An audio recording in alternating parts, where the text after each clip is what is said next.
we got a lot going on for the Christmas lunch today. We're doing rice paper rolls. In here we've got some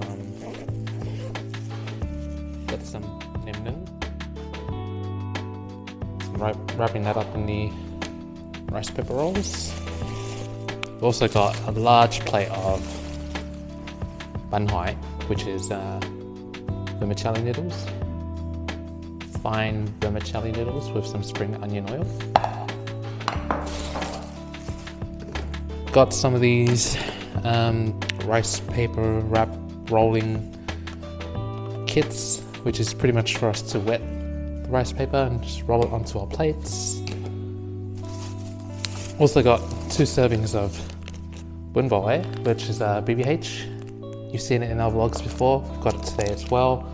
This is going to serve as an appetizer before the main course, being the rice paper rolls. Yeah, heaps of food coming out.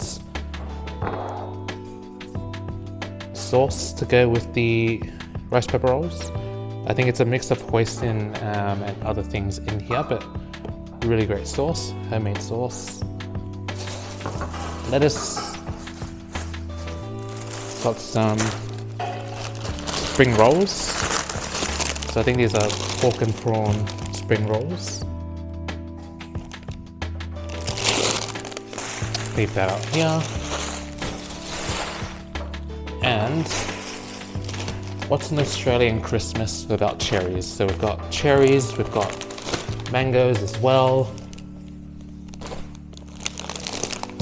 for desserts, and then we've got some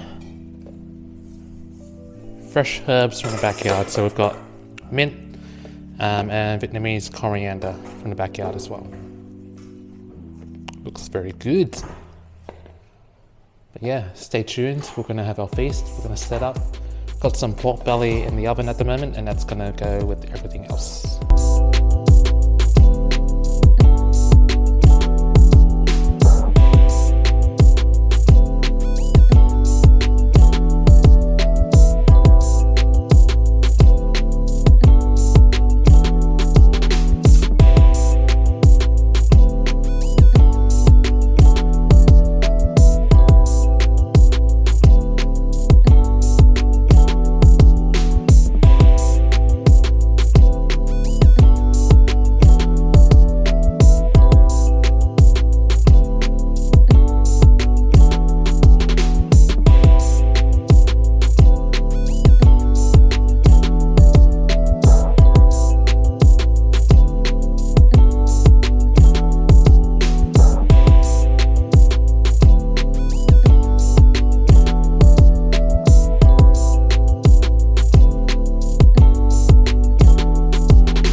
is that hot pot? No, pop up. No, I think it's like steam as well as hot. Oh, what is it? Fryer pot. Oh. Oh. Is it for deep frying? So I can lift up. I can make fried chicken now. Yeah. Oh. You put the oil in there and then. Yeah. Oh, like a drainer? Oh, just Whatever you touch is what you get.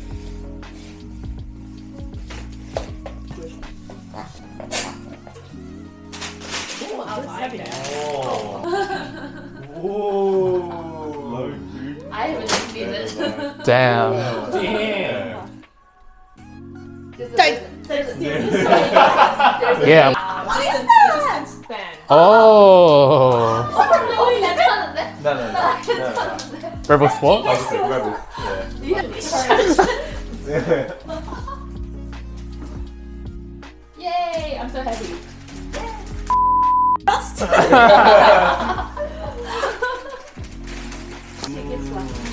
The cookbook?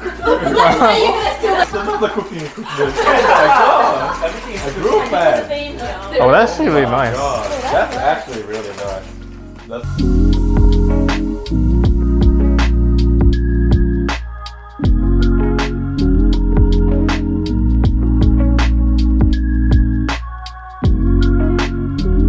The lemon and lime curd you can put on like scone. Quince and pear for cheese.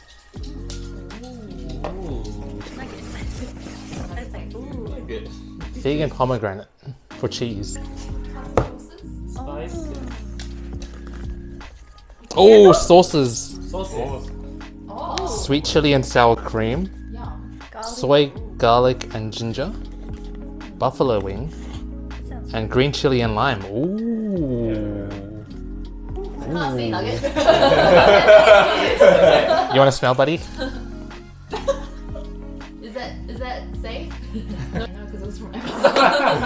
But there's a shop in North Melbourne that she regularly goes to, and she finds the milks there. Yeah, I It's thought more it was expensive though, I reckon. like in person, probably. Yeah. Yeah, because it's got a signature in it. Yeah. Wow. What is Hey. the original? I'm pretty happy with this. $40. So it's like $60. Yeah, because I've seen it on Amazon. Yeah. I mean, it's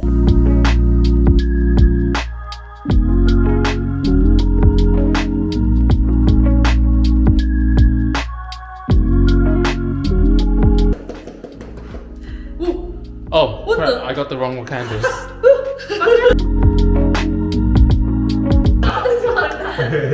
Thanks, guys. delicious.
Hey guys, thought I'd go through a few things before wrapping up the video.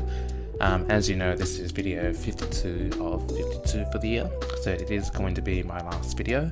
And so just want to go through a few things about my goals for the year, what I've achieved this year, and hoping to see what 2025 will look like.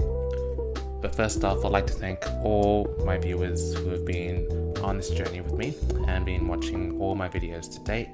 It's been really fun making these videos and also just having the time to then go back and edit and review the videos. I feel like I've learned a lot this year. There's been so many things that have been happening, but I guess the main purpose why I started this was not only with the sort of encouragement of my friends to look into start vlogging and start using my DJI Pocket 2, but it's also for me to look back and reflect on the year. Having gone through all the videos and just looking at how many things we've done, how many things we've cooked, it was great to reflect back on the year to see what we've done, especially to the home. Like, I think that's one of my biggest achievements this year, was being able to do the landscaping, looking at how it came week on week, which is really amazing to see. To be honest, I look into the backyard nowadays and I just can't imagine what it would have looked like beforehand. So it's really nice to see that it's constantly growing, constantly changing, but in a very good way. The other things that we've been doing as well is that we've been cooking a lot this year, week on week, probably at least 3 to 5 meals a week. What's pretty cool is that we actually made 100 unique dishes this year. So what I mean by unique is that it's not including anything that we've made twice or at least twice. So it's everything that we've made at least once. Got pretty cool stats here. The most times we've made something, or the most frequent items that we've made this year, well, number 1 being banana bread. So we made that 4 times this year. Our spicy pork and vegetable stir fry, we've made that also 4 times this year. So both of them take the number 1 spot. The number 2 spot actually has 3 different dishes. So we've got mac salad, potato salad, and katsu. We also made roast chicken 3 times with roast veggies. We also had spicy raw marinated crab 3 times this year.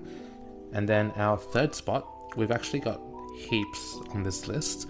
But yeah, they're all pretty much made or have been made twice. So it's quite a long list of things there, but those are pretty much the top 2 items that we made this year. And funnily enough, the most eaten out item was surprisingly not the chicken sandwich.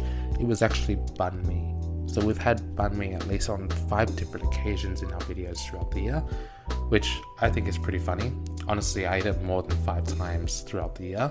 But yeah, no, it's a very common lunch for us. It's very convenient for us as well. Not too far to go get, and also it's very filling. Now, going through the places that we went to this year, we actually visited 68 unique places in total throughout the year. Our most frequently visited spots, I'm very surprised by this, but Candied Bakery was one of them. So we visited that 3 times this year. I'm pretty sure we visited it more as well. But also South Melbourne Market was on that list. Now, South Melbourne Market, honestly, I'm surprised to see that it's made the list. And yeah, quite a lot of other places on the list as well that we've been to at least twice. Not many cafes, to be honest. A lot of different suburbs that we go to visit. And I thought at least Tone Coffee and A Coffee would be there on the top of the list, but surprisingly not. They've actually just been visited twice throughout our vlogs. But that's just purely within the vlogs. I'm pretty sure we've visited it quite a few times, but I just didn't bring my camera at the time. But yeah, that's pretty interesting to see. We had 1,400 unique views across all the videos, and our top 3 content for the year, number 1 being 96 hours in Laos and Thailand, which I thought was super interesting. So that's got about 600 so views. Honestly, I felt like that video, part of the Asia trip, was the least sort of content. There wasn't much going on. We were purely there for the wedding and catching up with family. But glad that a lot of people enjoyed watching it or are very intrigued with the wedding process that takes place in Laos or in the Lao tradition. So yeah, I'm happy to make more videos of travel, and hopefully we'll travel a bit more next year. Second most viewed video is the best focaccia in Melbourne. So that's when we filmed in South Melbourne. Just trying to have a look at how many views that one had. That one had 439 views. Pretty cool. It's probably controversial, but honestly, in my opinion, Yugo Burrata Bar has the best porchetta focaccia in Melbourne. You can try try and disagree with me or try and recommend me other places that do a pork cheddar focaccia, but until then, it's still on top of my list. Now, the third most viewed video was actually our Korea vlog, so eating and walking the streets of Seoul. That came in at 429 total views, so just 10 behind second place. I thought it was really interesting. I got sick, or we got sick for majority of the trip. Didn't get to film much and pretty much tried to stay local around the hotel. But yeah, we actually ended up doing quite a number of things. Ate a lot of good food despite being unwell. But yeah, I honestly thought Vietnam was going to take the third spot. I thoroughly enjoyed Vietnam so much this year. So hoping to take another trip up there soon and visit and explore all the other places that we didn't get to and visit the ones that we thoroughly enjoyed. So now I guess going into my goals for 2025, I think I want to split it into two separate sections: personal goals and then content goals. So personal goals, so I really want to get more career focused this year. As I've spent more than a year now on the role, I actually want to develop more skills and understanding of, I guess, different areas of the business that I'm not really shown to. I've had some exposure to them, some engagement with them, but now I want to be more focused and understanding in how I can make those sort of teams come closer together. And I feel like my role is very key in that component in bringing everything together. So that's a very strong focus for me this year. The other one being financial goals. I'm not going to go too deep into that because it's my personal goals, but that's another thing I want to look into. But also health goals. Like, I don't know, I've been sort of inconsistent this year. I bought a new gym machine. I've been using it, but there are weeks where I'm just so drained from work where I sometimes just don't punch out the minimal requirements that I've sort of set up for myself. But next year it's going to be more committed. I'm going to be more committed to doing that stuff. So that's one of my main goals for next year. Not necessarily lose weight, but to be more active and feel more active and not feel so sluggish every time I get up or have a meal. You know, I just want to be able to feel better about myself. The other part are content goals. So I'm going to go look into content goals for sure. I actually want to produce more quality type videos, put more effort into editing. I feel like putting out a video week on week has been quite tough, especially focusing on the quality of the video rather than just trying to punch something out and make sure I get something out. Like, I do notice there are some videos that have less than 20 or 30 views. Understandable. I mean, they weren't the best videos that I've punched out, the best videos I've edited, but that's something that I want to focus on next year, and it's also something that I sort of want to have a bit more time frame on creating videos, going through and making edits, making adjustments. I feel like throughout the year my videos have been sort of inconsistent. I started off doing voiceovers and then started to move through to subtitles, and now I'm doing these sort of videos where I'm talking, I've got my mic, I'm actually using my mic, and then it's a mix of everything, I guess, in one video, which I quite thoroughly enjoy. To be honest, the voiceovers were very difficult to do. The subtitles can take a long time to do. I guess these sort of voice videos are pretty good as well, but yeah, just trying to find the middle ground of what works best for me and try and incorporate that into next year's videos. In saying that, I probably won't be posting week on week. I probably give myself at least a fortnight or something to go through, edit the videos and give some time back to myself. I feel like Friday nights, Saturday mornings, even Thursday nights were my main days of when I would be editing and trying to get everything out before Sunday. So it'll be good to get some of that time back, focus on other things that I want to do, and then yeah, see how we go from there. But stay tuned, we're going to be pumping out better quality videos, probably longer videos as well, and hopefully you're able to enjoy the content that comes out in 2025. The last content goal that I want to look into is posting again on TikTok. So earlier this year I was posting quite frequently on TikTok. It's a very great platform. but I don't know why I stopped. I think I just got too focused on trying to record the cooking and then taking photos of the process as well. It kind of became too much, but I'm going to try and find a way to try and balance that out and then get back to posting to TikTok again, and hopefully you'll start to see more recipes through there. I'm going to be doing a hybrid of TikTok and YouTube next year. Hope you guys enjoyed my little rant towards the end of this video. Again, thank you for those who have stayed through, watched the video, and have watched this segment of the video. Yeah, look, it's been a really great journey, posting 52 videos in 52 weeks. Didn't think I'd be able to do it, but yeah, hopefully next year is a better year. We'll have more quality content and we'll be doing a lot more different things, so stay tuned. And if you're a returning viewer, I hope to see you next year. Even if you aren't a returning viewer or you're new to today's video, new to me, I hope to also see you next year. Until then, hope you have a safe and happy new year.